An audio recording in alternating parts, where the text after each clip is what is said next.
Bien, vamos a iniciar esta conferencia sobre este taller sobre proceso de familia respecto al demanda de alimentos, iniciando desde demanda hasta sentencia. Buenas noches, reciban el saludo de bienvenida de la institución Sede Perú, Capacitación y Desarrollo de Carreras para el Progreso Profesional, donde brinda el servicio para el desarrollo de actividades de capacitación, actualización, perfeccionamiento o especialización que se efectuarán de manera virtual dirigidas a los profesionales, estudiantes en carrera o público general. Antes de comenzar con nuestra clase de hoy, me gustaría presentarles a nuestro profesor, el doctor Juan Carlos Arenas Canales, que es abogado titulado y colegiado, con estudios de maestría, capacitador principal en mecanismos alternativos de resolución del conflicto, obviamente autorizado por el Ministerio de Justicia, conciliador especializado en temas de familia, árbitro en temas relacionados al derecho, especialista en materia de familia y con muchos años de trayectoria litigando y ha trabajado en instituciones muy reconocidas. En esta oportunidad será ponente del tema de proceso de alimentos desde la demanda hasta la sentencia, un tema muy importante sobre la especialización en derecho de familia. Estamos muy emocionados de tenerlo aquí con nosotros para compartir su conocimiento y experiencia sobre el proceso de alimentos. Estoy seguro de que vamos a aprender mucho y disfrutar de esta sesión. Sin más preámbulos, le doy la bienvenida al doctor Juan Carlos Arenas Canales. ¿Qué tal? Gracias, doctora. Muchísimas gracias. Bueno, agradecerle bastante a Sede Perú, que es una casa de estudios bastante importante acá en el Perú. Y bueno, vamos a tratar de entender el día de hoy, gracias por la invitación, vamos a entender el día de hoy un poco cómo funciona una demanda de alimentos, ¿correcto? Vamos a entender un poco, vamos a hablar sobre cómo se desarrolla una demanda de alimentos, cuál es la mecánica procesal desde la demanda hasta la sentencia. Primero vamos a ir por partes. Cuando hablamos de una demanda de alimentos, debemos entender que la demanda de alimentos, bajo mi concepto, está dividida en tres etapas. La primera etapa es desde la demanda hasta la sentencia, que es lo que vamos a ver el día de hoy. La segunda etapa es la liquidación de pensiones devengadas. La tercera etapa es ya la denuncia por omisión a la asistencia familiar. Pero el día de hoy vamos a hablar un poco sobre pensión de alimentos, sobre la demanda de alimentos. El artículo 92 del Código del Niño Adolescente, ¿no? También el artículo 472 del Código Civil establece que se entiende por alimentos todo lo indispensable para el sustento, habitación, vestido, educación, capacitación, asistencia médica, asistencia psicológica, recreación, según las posibilidades del papá, ¿correcto? Entonces, cuando hablamos de alimentos, no solamente hablamos de lo que nosotros o el menor necesita para que pueda alimentarse, sino que cuando hablamos de pensión de alimentos, debemos entender que hablamos de vestimenta, educación, medicina y todo lo que el niño necesite para su manutención, ¿correcto? Entonces, debe quedar claro que cuando hablamos de alimentos, hablamos de todo lo que el menor necesita para su alimentación. Ahora, la obligación alimenticia, según el artículo 474, vamos a ver un poco primero lo que nos dice la teoría, la base legal, para después poder avanzar un poco en lo que es ya la mecánica procesal. El 474 establece que esa obligación de alimentos, dice uno, entre los cónyuges, ¿correcto? Por ejemplo, si yo el día de hoy me caso, entonces yo tengo obligación de acudir con una pensión de alimentos a mi cónyuge. En línea ascendiente, dice número uno, con los cónyuges. Número dos, en línea ascendiente y descendiente. ¿Qué debemos entender cuando decimos en línea ascendiente y en línea descendiente? En línea ascendiente debemos entender cuando hacia los padres. Ustedes han escuchado el caso que ha sonado bastante mediático, el caso de Trauco, que es jugador, era seleccionado de Perú, ¿correcto? Inició una demanda, o los padres le iniciaron una demanda de alimentos al hijo. Entonces, en aplicación a este artículo 474, que señala que pensión de alimentos o la obligación alimenticia es uno para los cónyuges, dos para los padres y para los hijos, ascendientes y descendientes, y número tres también para los hermanos. Es un poco la obligación en el tema de alimentos. Ahora, siempre cuando nosotros planteamos la demanda, nace una pregunta bastante común, ¿no? Y es que, ¿cuáles serán los criterios que debe manejar el juez para que fije ese monto de pensión? ¿Será por la cara? ¿Será por la forma cómo se viste el papá? ¿Será que la forma como de repente los niños están viviendo? El artículo 481 del código nos señala expresamente cuáles son esos criterios que el juez debe evaluar para fijar el monto de pensión. El juez, dice la ley, ¿no? Vamos a ver un poco primero la teoría, que el juez deberá fijar el monto de pensión en proporción a la necesidad de quien los pide, estado de necesidad del menor, y las posibilidades del quien debe darlos. Es decir, cuánto gasta mi hijo y cuánto gana el papá de mí, la capacidad económica del papá y el estado de necesidad, es decir, en qué gasta, ¿correcto? Especialmente, dice, las obligaciones son de ambas partes, ¿no? Tanto de papá como de mamá. Pero espérate un ratito, acá también hace otra gran pregunta, ¿no? Doctor, pero, a ver, ¿qué pasa si de repente yo soy la mamá, yo tengo a mi hijo tiene 3 años, yo no puedo descuidar a mi hijo, yo cuido a mi hijo, tengo obligación de pasar pensión de alimentos? ¿O es que el papá solo debe asumir? ¿O es que yo debo también trabajar? ¿Qué nos dice el 481? El 481 del código nos dice, asimismo, el juez deberá o considera como un aporte económico el trabajo no remunerado realizado por alguno de los obligados, ¿correcto? Cuando esta persona esté obligado o la persona que tiene al niño cuida al menor. Ese trabajo, ese tiempo que el papá dedica o la mamá quien tiene al menor dedica en el cuidado del hijo debe ser considerado como aporte no dinerario. Entonces ese 50% que me correspondería a mi persona como mamá es considerado por el tiempo que yo le dedico a mi hijo para cuidarlo. Sí, ahí dice el artículo 481. Ahora, es distinto cuando el papá trabaja y la mamá trabaja, ¿correcto? Pero si la mamá no trabaja y no trabaja porque tiene que cuidar al menor, vuelvo a decir, el juez en aplicación al artículo 481 deberá de considerar como aporte no dinerario el trabajo que realiza, ¿correcto? Que realiza en el cuidado del menor. Ahora,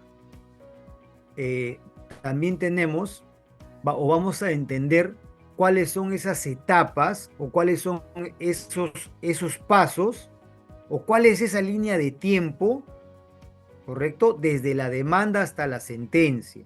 Primero, siempre cuando vamos a iniciar la demanda, se inicia, valga la redundancia, con una demanda de alimentos. La demanda de alimentos no es más que un documento, donde plasmamos nuestro petitorio, ¿correcto?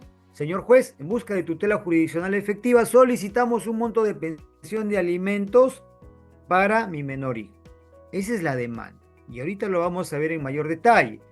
Planteada la demanda, presentada la demanda de alimentos, el juzgado nos va a responder, y nos va a responder con el auto admisorio, donde nos va a decir, a ver, señora Petronila, está aceptada su demanda. Entonces, ese es el auto admisorio, es el momento donde el juez te acepta, te admite la demanda. Luego viene la contestación de la demanda. La contestación de la demanda es el momento donde el papá, o a veces también la mamá, vemos que en muchos casos la mamá también es demandada por alimentos, tiene que ejercer su derecho de defensa, tiene que defenderse. Entonces, ese derecho de defensa lo tiene que hacer sea el papá o la mamá que no tiene al menor al cual han demandado en la contestación de la demanda, ¿no? Luego de eso viene la famosa audiencia única, ¿no? Que muchos de repente han escuchado, ya tengo mi audiencia con fecha tal o todavía de repente no se me ha programado la audiencia. Luego de la audiencia viene la sentencia, ¿no? Y para poder entender un poco, hablábamos de la demanda de pensión de alimentos. Cuando uno plantea la demanda de pensión de alimentos, tiene que decidir, tiene que ver y decir, a ver, yo voy a plantear la demanda, perfecto, pero voy a pedir un monto de pensión por porcentaje o por monto fijo. ¿Qué me podrá convenir? ¿Qué, qué me puede convenir a mí como mamá que pide una pensión? A veces también lo pide el papá como alimentista. ¿Qué me puede convenir? Va a depender mucho, ¿correcto? Si es un trabajador independiente, yo sugiero recomendación, bajo mi concepto, monto fijo. Si es una persona que tiene trabajo estable, como en algunos casos efectivos policiales, por ejemplo, a un efectivo policial cuando lo demandan, no le vamos a pedir monto fijo, hay que pedir porcentaje. Tenemos que pedir porcentaje, ¿correcto? Cuando yo planteo la demanda, finalmente, esta demanda donde yo voy a decidir si voy a pedir el monto por porcentaje o el monto fijo, va a decidir el éxito del proceso. Ahora, doctor, pero ¿qué pasaría si el papá es mecánico? El papá no tiene trabajo, es mecánico. El mecánico gana bien. Hoy en día el trabajo tal vez mejor remunerado acá en Lima es la mecánica. Todo el mundo tiene carro y todos los carros se malogran, no ganan poco. Entonces, doctor, y entonces, si él tiene trabajo independiente, ¿qué medios probatorios debo de yo buscar para que el juez pueda creerme? El juez, cuando lee la demanda, en el juzgado, en su despacho, no tiene una bolita mágica, ¿no? No tiene una bolita mágica donde de repente agarra y dice, a ver, lo han demandado a Juan Carlos, vamos a ver, ¿en qué trabaja Juan Carlos? No tiene, tal vez sí le gustaría tener, ¿no? Estoy seguro que cualquiera que es juez, si le está viendo esta transmisión, estoy seguro que sí le gustaría tener su bolita mágica, pero no lo tienen. Entonces, doctor, ¿qué hacemos? Corresponde a las partes ayudarle al juez, para que el juez pueda emitir una buena sentencia. Doctor, entonces es mecánico, ¿qué hago? Hay que buscar evidencia. Si tiene su taller, hay que ir al taller, tomas fotográficas, videos, hay que buscar amigos que le puedan sacar de repente alguna comunicación, ¿no? Como por ejemplo, me han dicho que usted es mecánico, necesito una reparación de motor, mañana puedo llevarle mi vehículo. Sí, no hay problema, soy mecánico. Esa captura de pantalla es prueba. Prueba para que el juez pueda emitir una sentencia acorde a las posibilidades del papá. ¿Correcto? Porque muchas veces se le critica al juez, pero a veces las partes no ayudamos. No ayudamos con buscar o enviar evidencia. Y ojo, al momento que uno plantea la demanda de alimentos, es el momento donde se tiene que presentar los medios probatorios, ¿correcto? Los medios probatorios para que esta persona pueda pagar la pensión, ¿correcto? Para que sea de acuerdo a sus posibilidades, ¿correcto? Ahora bien, hablamos de que nosotros tenemos que decidir si planteamos la demanda por porcentaje o por monto fijo. Y también tenemos que buscar evidencia, ¿correcto? Medios probatorios que puedan acreditar la actividad laboral del papá, ¿correcto? De repente el papá gana el sueldo mínimo, y si gana el sueldo mínimo está bien, ¿no? No está mal. Si gana el sueldo mínimo está bien, ¿correcto? Pero la idea es que se fije el monto acorde a las posibilidades del papá, porque eso es lo que nos dice el código, ¿no? El juez deberá de fijar el monto de pensión de alimentos según la capacidad económica del demandado y el estado de necesidad del menor, ¿correcto? Bien, entonces, dicho esto, el punto número uno en esta línea de tiempo es la demanda. Hay que decidir, hay que pensar bien, ¿correcto? Si vamos a pedir por porcentaje o por monto fijo. Pero si yo pido en mi demanda, si en mi petitorio pido un monto por porcentaje, debo también agregarle, solicito el 60%, por ejemplo, ¿no? En el petitorio debería ser así, solicito el 60% de los saberes mensuales del demandado o del señor, qué sé yo, José de los Ríos, más CTS, liquidaciones, bonificaciones, horas extra, comisiones y todo beneficio que reciba como trabajador. ¿Correcto? ¿Para qué?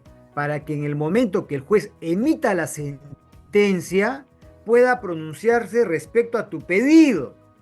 Pero si tú has pedido monto fijo, entonces lamentablemente el juez no te puede pedir, no puede sentenciar más de lo que tú has pedido. Entonces siempre tenemos que tratar de que en la demanda esté expresamente los beneficios también del demandado, ¿no? Vuelvo a decir, muchas veces se piensa que solo el papá es demandado. Yo, en mi experiencia, creo que en este último mes tengo más de 5 o 10 mamás demandadas. Mamás que dejaron a sus hijos con el papá y que se les ha iniciado la demanda. Porque acá no hablamos de papá o de mamá, hablamos de la persona que no tiene al menor. Y es la persona que no tiene al menor quien tiene la obligación de pasar la pensión de alimentos. Ahora,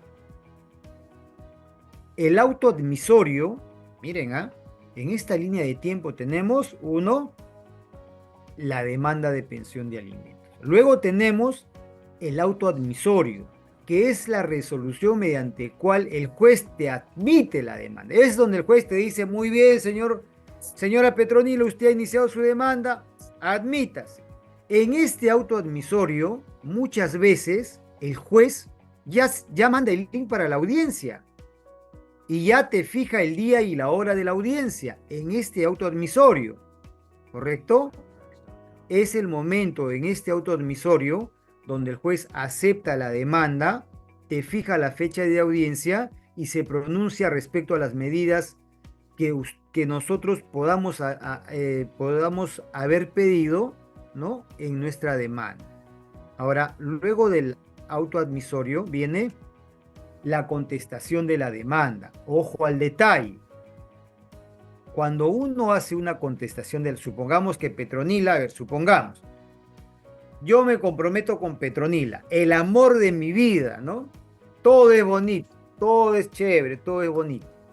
Pero resulta que tenemos un hijo y resulta que nos separamos, se acabó el amor. Nos separamos y Petronila me demanda.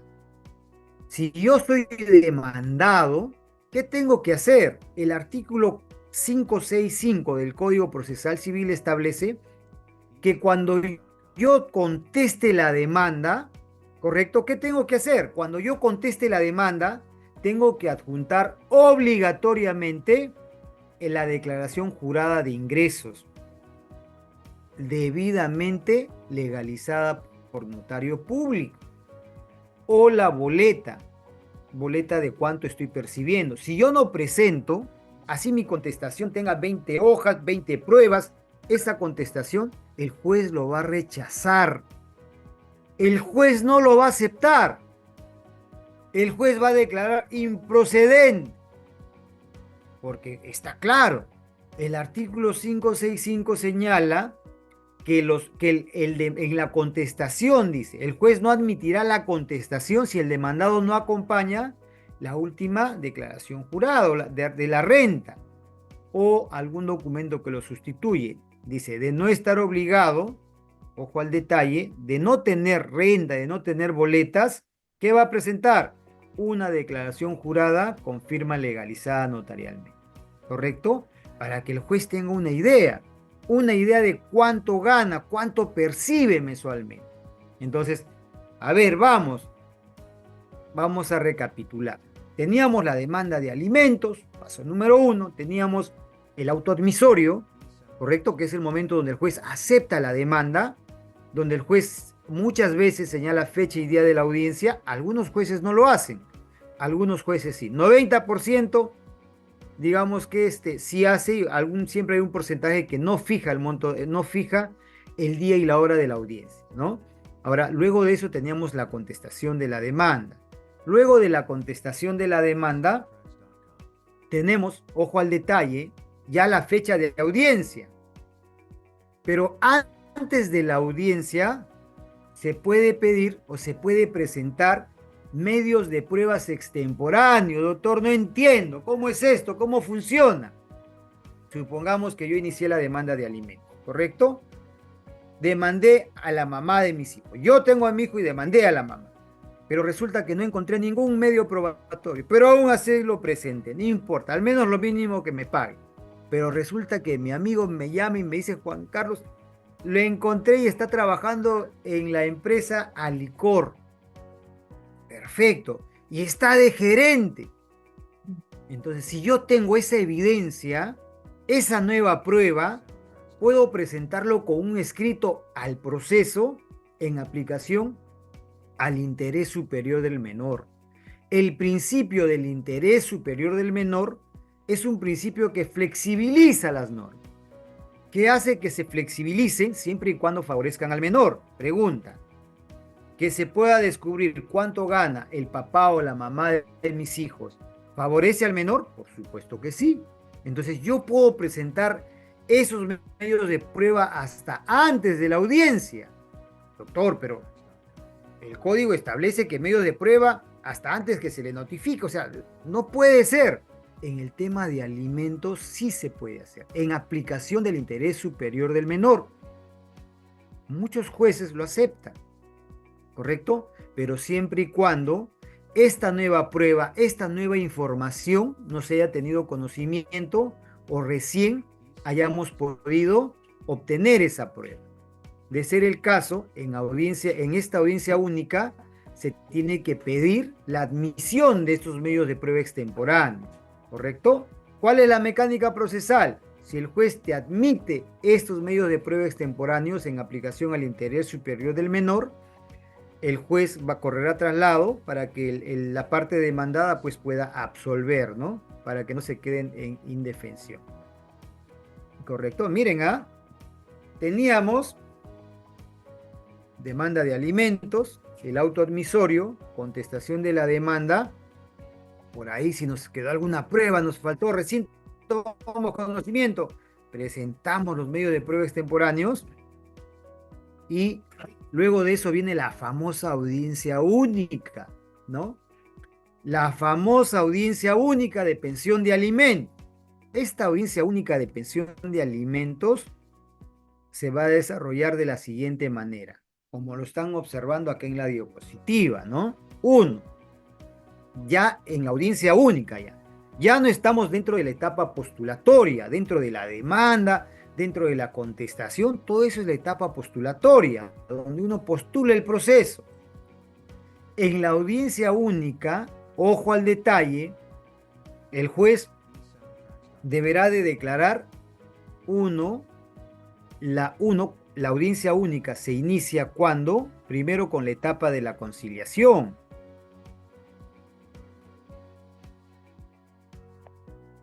¿Qué es la etapa de la conciliación? Es decir, que cuando uno inicia la audiencia de alimentos, lo primero que el juez propone, ¿qué es? No, señores, cierren cámara, cierren grabación. A ver, señores, ¿pueden conciliar? Señor demandado, ¿puede proponer usted algún monto de pensión? No, no puedo proponer, propongo 300. Ya, perfecto. Señor, ¿usted está de acuerdo? Sí. Si ambos están de acuerdo, se cierra todo el proceso. Se emite una resolución con una acta con un acuerdo conciliatorio en la vía judicial, y ese acto de conciliación es una sentencia judicial. Es una sentencia. ¿Correcto? Pero ¿y si no están de acuerdo? Si no se ponen de acuerdo, entonces, ¿qué va a pasar? A ver, señor, ¿está usted de acuerdo? No, es muy poco, no estoy de acuerdo. Entonces vamos a pasar al segundo estadio procesal. El estadio procesal, en este caso, es el saneamiento procesal, ¿correcto? Ojo al detalle. Hablábamos de la audiencia. Dentro de la audiencia, lo primero es la etapa de la conciliación. El juez deberá de promover la conciliación. Luego de la conciliación, hablamos del saneamiento procesal. Es el momento donde el juez resuelve las excepciones, las tachas, oposiciones que se hayan podido presentar en la postulatoria, al momento de que uno hace la demanda o contesta la demanda, ¿no? Es el saneamiento procesal el momento donde el juez purifica el proceso, limpia el proceso. Doctor, no entiendo. A ver, ¿qué pasaría si de repente a mí ya me demandaron por pensión de alimentos? ¿Correcto? A mí ya me sentenciaron en otro juzgado. Yo ya tengo mi sentencia, pero resulta que me están demandando doble. Pude haber presentado una excepción al momento que me notificaron la demanda. Señor juez, ya me demandaron, ya tengo una sentencia. ¿Qué tendría que hacer el juez en el saneamiento procesal? Cerrar el expediente. Señores, saneado el proceso, hemos podido observar que ya tiene una sentencia, entonces no tiene sentido emitir otra sentencia. ¿Correcto? Es el saneamiento por excepciones de carácter perentorio y las excepciones de carácter dilatorio. Ese es el momento donde el juez tiene que resolver todas esas excepciones, tachas que se pudieran haber presentado. Luego de eso viene la fijación de puntos controvertidos, ¿correcto? Que es determinar cuáles son los puntos controvertidos en este proceso. Luego de la fijación de puntos controvertidos viene la admisión de los medios probatorios. Ahí nos vamos a detener un momento. En esta audiencia hablábamos de que primero saneaban el proceso, fijaban los puntos controvertidos y luego de eso el juez tenía que admitir los medios probatorios. En ese momento, si presentaste algún medio de prueba extemporáneo, es el momento donde tú tienes que levantar la manito y decirle, señor juez, por si acaso se ha presentado un documento y pedimos a su honorable despacho que tenga bien admitirlos.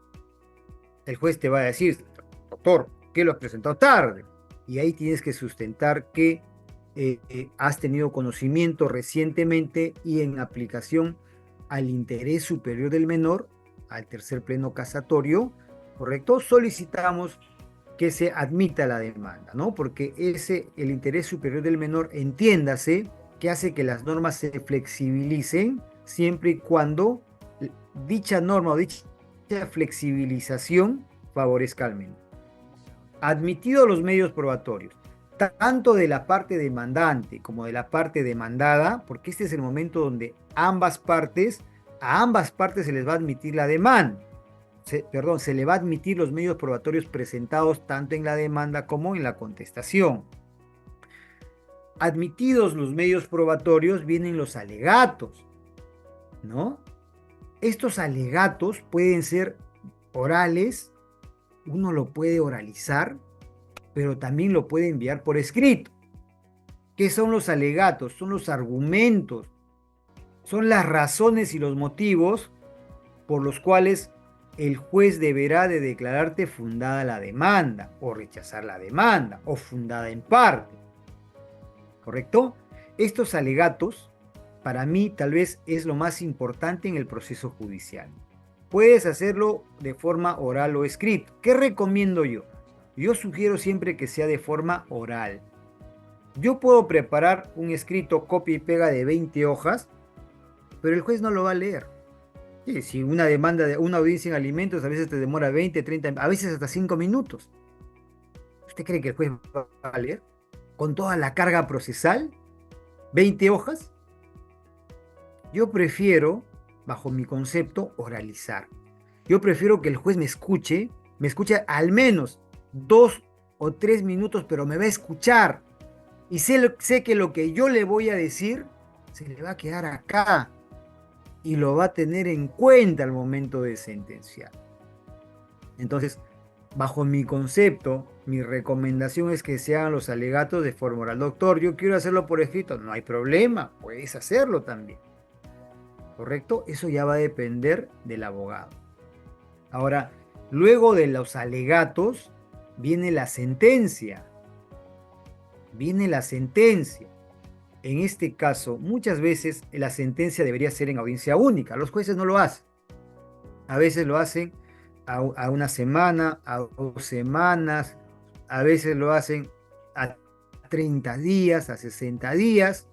Entonces, es un poco por la carga procesal, entiéndase, carga procesal, o a veces porque falta de repente algún medio de prueba que de repente el juzgado de oficio lo haya realizado. ¿Cómo es eso, doctor? ¿Cómo es esto? ¿Cómo qué medio de prueba? ¿De qué me está hablando? Si ya los medios de prueba se presentaron en la demanda, en la contestación, el juzgado de oficio, ¿qué podría hacer? El juzgado de oficio podría solicitar de repente a registros públicos, solicitar a la SUNAT, solicitar a alguna empresa información, y esa información de repente está pendiente. ¿Pendiente de qué? Pendiente de ser enviado al despacho, ¿correcto? Entonces, a ver, en esta audiencia única, primero la conciliación, después el saneamiento procesal, fijación de puntos controvertidos, admisión de medios probatorios. Pero ¿qué pasa si de repente el demandado, el que ha sido demandado, no se presenta? Si no se presenta muchas veces, el juez va a pedir la declaración de oficio de la mamá. Entonces la mamá tiene que estar preparada respecto a cuál es el gasto de su niño, cuánto gasta en comida, en alimentación, en colegio, si vive en un lugar alquilado, ¿correcto? Todo lo referente a los gastos del menor. Esta es la línea de tiempo de lo que se desarrolla en una audiencia única, ¿no? En una audiencia única de alimentos. Ahora, en la sentencia o la sentencia, el juez, algunos lo hacen, ¿ah? Yo participo en audiencias todos los días y algunos jueces lo hacen en audiencia única. Son pocos, pero lo hacen. Otros jueces, o en la práctica, se demoran de 30 a 60 días. Algunos hasta se olvidan, ¿no? Y hay que estar mandándole un escrito y diciéndole, doctor, emítase sentencia, ¿no? Entiéndase por la carga procesal, ¿no? Por la carga que a veces ellos tienen. Ahora, si no estás conforme con la sentencia, de repente, doctor, yo no estoy de acuerdo con la sentencia. A mí me han sentenciado mucho, muy alto. 1.000 soles no puedo pagar. Yo gano el sueldo mínimo y me han sentenciado a 1.000 soles. No, no, no. ¿Qué puedo hacer? Puedes presentar un recurso de apelación, ¿correcto? Un recurso de apelación puedes presentarlo, pero solo dentro de los 3 días contados a partir de la notificación. Ojo al detalle, dentro del tercer día. Doctor, ya me sentenciaron hace 3 meses, ¿puedo apelar? No, ya no puedes apelar. Esa sentencia está consentida, no vas a poder apelar. Ahora, el juez muchas veces te pregunta, ¿no? Señor, ¿está usted de acuerdo con la sentencia? Puedes usted decir, sí estoy de acuerdo, estoy conforme, no estoy conforme, presento recurso de apelación o me reservo mi derecho, ¿correcto? Ahora, cuando uno presenta el recurso de apelación, ya es que este expediente lo va a pasar al juzgado de familia, que es el superior, al superior jerárquico. Los procesos de alimentos mayormente lo miran los juzgados de paz letrado, y en apelación sube al juzgado de familia, donde va a haber una nueva audiencia de vista a la causa. ¿Cuánto tiempo demora desde la demanda hasta la sentencia? Aproximadamente de 4 a 6 meses. Y si hay apelación, 4 a 6 meses más. ¿Correcto? En apelación puede el juez revocar este monto, subirlo o bajarlo. Y si yo, doctor, pero si el papá no está de acuerdo, él puede apelar. Y si yo no estoy de acuerdo, si a mí me parece poco lo que me han fijado, ¿puedo apelar? También puedes apelar. Tanto el papá, el demandante, como el demandado, ¿no? Pueden presentar un recurso de apelación sin ningún problema. Ahora, ¿qué es lo que usualmente o qué es lo que es bastante común en los procesos de alimentos? Más claro, ¿en dónde es que digamos que se estanque el proceso de alimento, ¿correcto? Porque todo es bonito, ¿ah? Todo es bonito, está bien, doctor. Entonces presento mi demanda, me admite mi fecha de audiencia y ya está. Pero ¿dónde o cuáles son las razones por las cuales se estanca tu proceso? Se paraliza tu proceso. Eso es cuando hay devolución de cédula de notificación. Cuando hay devolución de cédula de notificación, ¿qué va a pasar? No va a pasar nada. Muchas veces el juzgado admite la demanda y señala fecha para, supongamos, fecha para 2 de julio, pero resulta que no lo notificaron. No lo pudieron notificar. El notificador devolvió la cédula de notificación. ¿Qué hacemos? Llega la audiencia. El juez dice, señor doctor, no lo han notificado válidamente, no se puede, entonces, ¿qué hacemos? Se reprograma la audiencia. En ese caso, lo que tenemos que hacer son dos cosas. Uno, hay que solicitar mediante un escrito que se habilite fecha y día para notificación. Pero ¿qué se debe entender cuando hablamos de habilítese fecha y día de notificación? ¿Qué entendemos? Entendemos que el juez va a disponer de una persona del juzgado al cual nosotros tenemos que ayudarlo a llegar al lugar del domicilio para que lo notifiquen. Más claro, vamos a apoyarlo en la notificación. Pero para eso el demandante, sea papá o mamá, tiene que saber ya la dirección. Si no, ¿a dónde lo va a llevar al juez? No sé, o al personal del juzgado. No, pues no lo va a llevar de repente a un lugar y recién va a buscar. Primero tiene que identificar el lugar en el mapa Google, páginas amarillas, en el mapa de las municipales, no sé dónde, pero debe encontrar la dirección. Y luego de eso el juez lo va a notificar, por eso que se tiene que solicitar fecha y día de notificación. Notificado, recién va a avanzar la audiencia. Si no, la audiencia no va a venir nunca. Yo he visto casos que se reprograman 4 o 5 veces, clientes que a veces vienen y me dicen, doctor, se ha reprogramado 4 o 5 veces la audiencia. ¿Por qué? Porque han devuelto la cédula de notificación. ¿Correcto? Entonces siempre se tiene que ver el tema de habilítese la fecha y día de notificación. Ahora, la otra gran pregunta, ¿y a dónde notificamos? ¿Debo notificar a su domicilio real de su DNI o al lugar donde él está viviendo actualmente? ¿Dónde notificamos? Cuando hablamos de una demanda de alimentos y hablamos en el aspecto legal, para que esté válidamente notificado, se le tiene que notificar a su domicilio real, ¿correcto? Al domicilio real, al de su DNI, al que él declaró ante RENIEC. Doctor, pero ya no vive ahí ya. No importa. Si no vive ahí, hay que notificarle. ¿Pero por qué? Porque el día que él, si tú lo demandas en un domicilio que él no declaró en su DNI, él va a pedir la nulidad de todos los actos por no estar válidamente notificado. Ah, entiendo, doctor. Entonces, ¿qué me sugiere? Yo te sugiero lo siguiente. Si tú sabes que su domicilio está en Lince, pero él vive en Barranco, solicita que se le notifique a ambos domicilios, tanto al domicilio de su DNI, a efectos de estar válidamente notificado y evitar futuras nulidades, y también al domicilio donde actualmente vive, y también a su número telefónico, ¿correcto? Garantizamos que esté válidamente notificado, ¿correcto? Garantizamos que esté válidamente notificado. Doctor, ya pedí que se le habilite esa fecha y día de notificación, lo busqué, no encontramos el domicilio. La casa donde él vivía pasa una carretera, ahora, doctor, ese domicilio ya es inubicable. Ya fui, ya no puedo avanzar con mi demanda. Sí se puede. Y es la otra opción, que es la notificación por vía edicto. Cuando se notifica por vía edicto, es la notificación en el periódico. ¿Va a demorar más tiempo? Sí, va a demorar, porque se le va a nombrar un curador procesal. No entiendo, ¿quién es ese curador procesal, doctor? No entiendo, explíqueme. El curador procesal es un abogado que lo va a defender a él en el proceso. ¿Pero por qué lo vamos a poner un abogado para que se defienda? Para que se respete el debido proceso. para que él no diga después no me pude defender. No, señor, se le puso un abogado para que tu demanda avance. ¿Correcto? Entonces, si nosotros, si hay devolución de cédula de notificación y en esa devolución está el domicilio, tú conoces, pero de repente el notificador le dio miedo llegar o se asustó o no lo ubicó, podemos ayudar. Si el domicilio aún así no se encuentra, hay que pedir que se notifique por vía edicto. ¿Para qué? Para que esté válidamente notificado.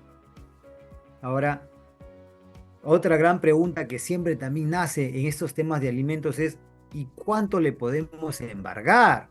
¿Cuánto se puede pedir por pensión de alimentos? Doctor, yo quiero pedir el 100%, que se quede sin nada, ¿no? Y de repente el papá puede decir, no, yo solamente quiero dar el 20%. ¿Cuánto es lo máximo que se le puede pedir? El artículo 648, ¿no? Inciso 6, si no me estoy equivocando, establece claramente que lo máximo embargable en el tema de pensión de alimentos es el 60%. Doctor, no entiendo. ¿Cómo que 60%? ¿60% de dónde? ¿De cuándo? El 60% del monto total que el papá perciba como haberes mensuales. Por ejemplo, si gana 1.000 soles, hasta 600 soles. Si gana 2.000 soles, hasta 1.200 soles. Si gana 3.000 soles, hasta 1.800 soles. Ah, perfecto, doctor. Entonces, si gana 3.000, mi monto de pensión fijo es 1.800. No, hasta. Puede ser el 20%, el 40%, el 60%. ¿Y de qué depende?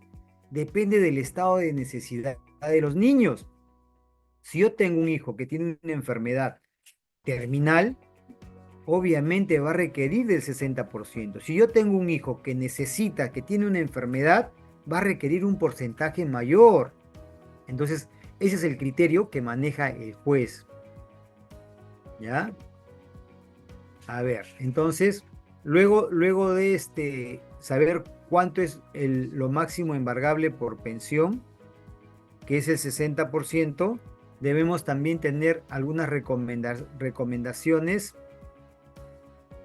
para los alegatos, ¿ya? Normalmente, ¿qué es lo que se sugiere cuando uno va a dar los alegatos, ¿no? Los alegatos que damos nosotros los abogados, ¿no? Que siempre yo sugiero que sea oralizado, que no sea por escrito, pero si lo quieres hacer por escrito está bien, pero mi recomendación siempre que lo hagamos oralmente, ¿no?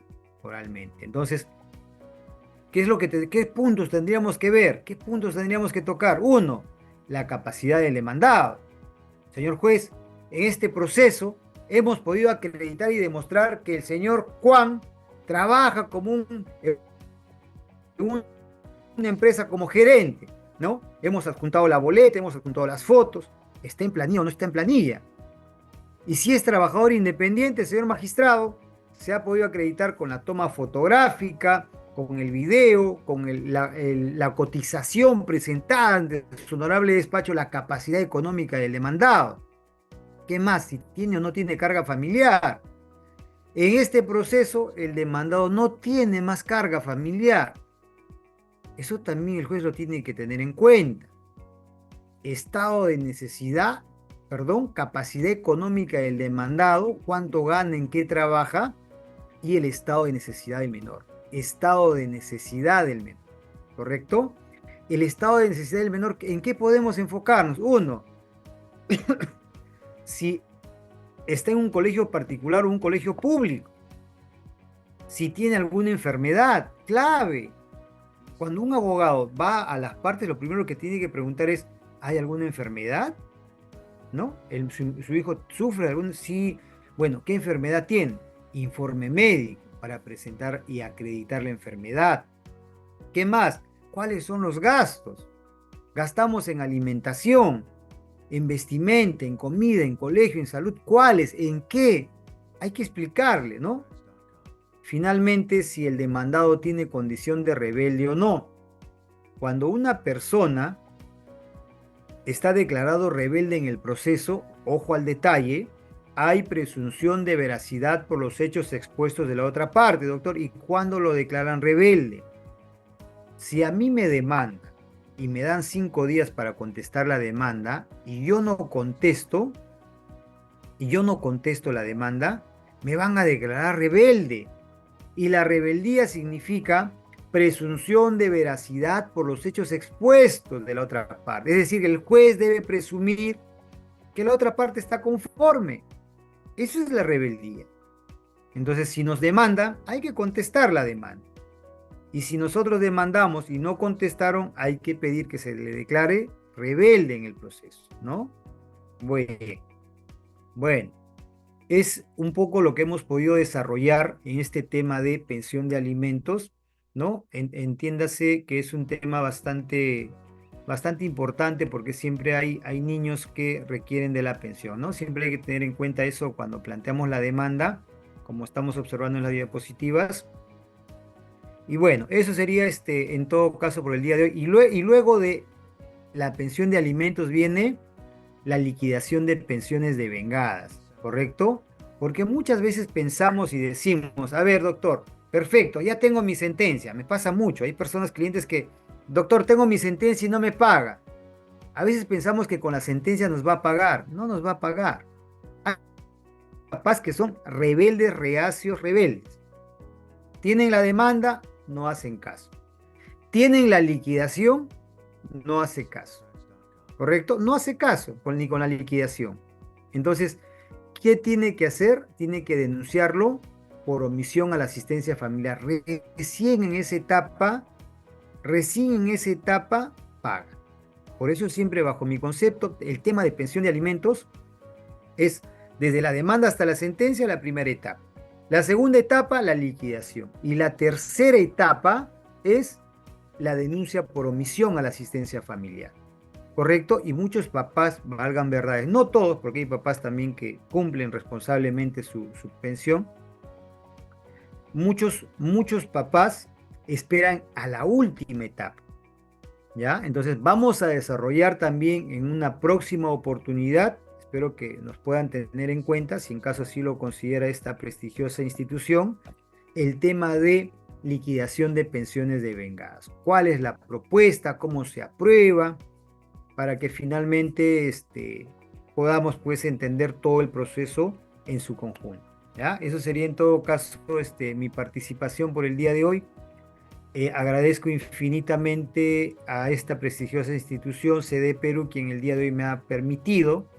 Para mí siempre va a ser un honor poder compartir la información con ustedes. Ahora esto es enseñanza-aprendizaje, ¿no? Nadie es dueño de la verdad. En el tema de alimentos y sobre todo como abogados, nunca terminamos de aprender. Siempre vamos aprendiendo día a día, ¿no? Muchísimas gracias en todo caso a todos los que están presentes. Agradezco mucho la asistencia el día de hoy. Bien, muchas gracias, doctor. Una excelente ponencia, pero creo que hay muchos que desean hacer muchas preguntas, ¿correcto? Van a tener la opción de poder levantar la mano para que en este caso el doctor presente pueda absolver la duda que tenga respecto a la materia de familia de procesos de demanda de alimentos desde la demanda hasta la sentencia. A ver, quien quiera levantar la mano podrá hacer uso de la palabra.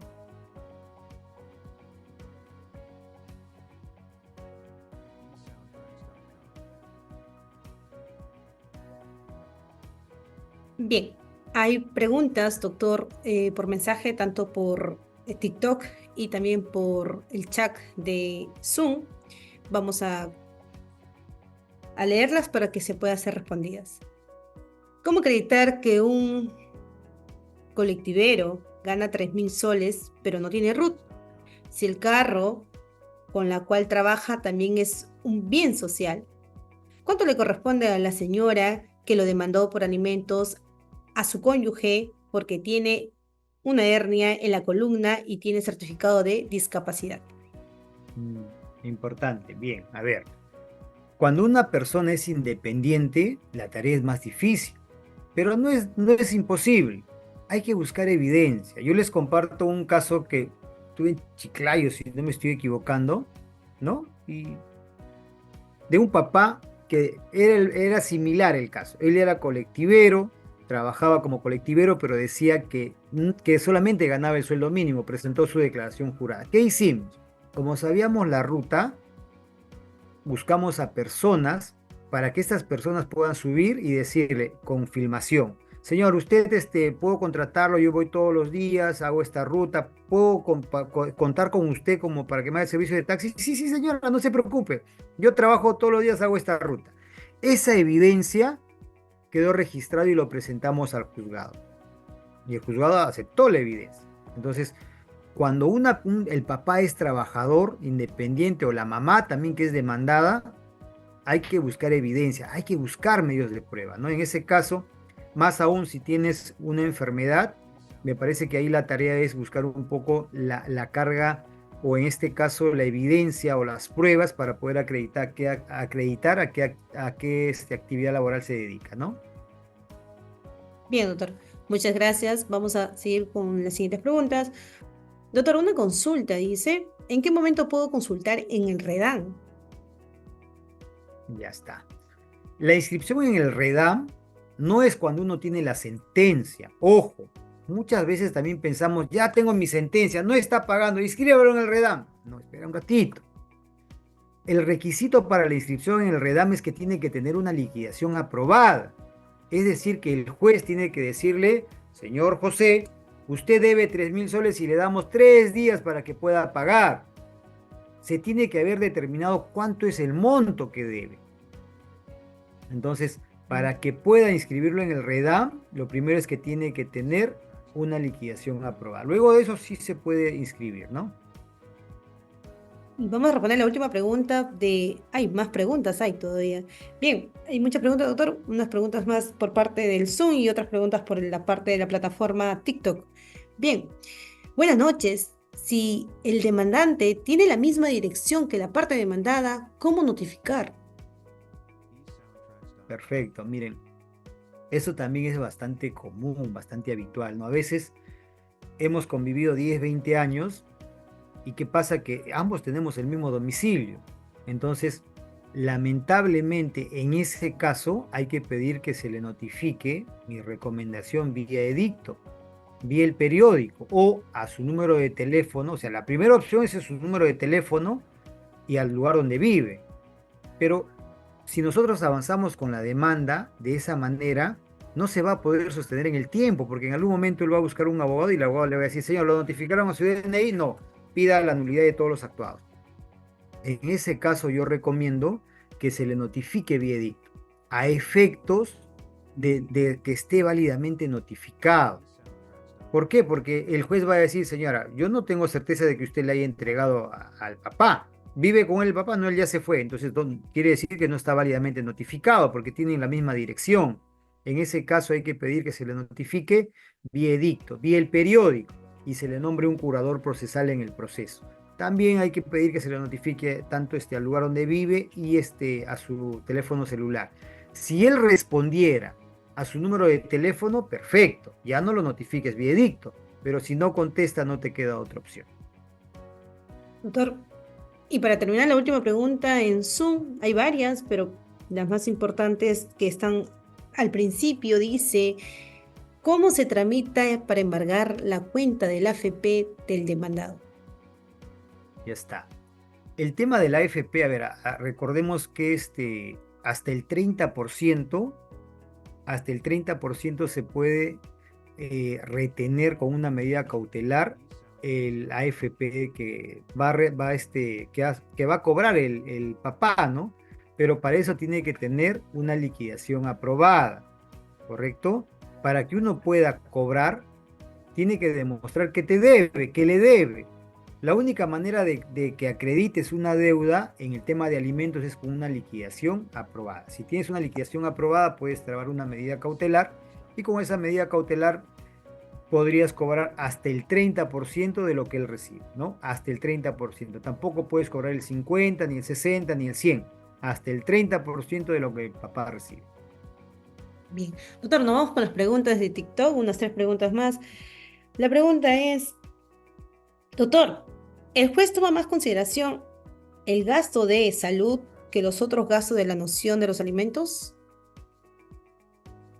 En realidad, depende cómo va a plantear la demanda el abogado y cómo va a realizar, ¿no? Definitivamente, el tema de salud siempre va a ser más gasto que el tema de comida, ¿no? Eso ya va a depender mucho del criterio del juez y cómo plantea la demanda del abogado. Para mí, desde mi criterio, desde mi punto de vista, tener una enfermedad pues no solamente demanda medicina, a pesar que en algunos casos el tema de salud es gratuito, pero no solamente demanda medicina, demanda pasajes, tiempo, demanda llevarlos a terapias, darle de repente algo más que obviamente hace que el dinero pues no alcance, ¿no? Muchas gracias, doctor. Cecilia pregunta, doctor, viajó al extranjero, se encuentra en Estados Unidos, ¿cómo hago para demandarlo?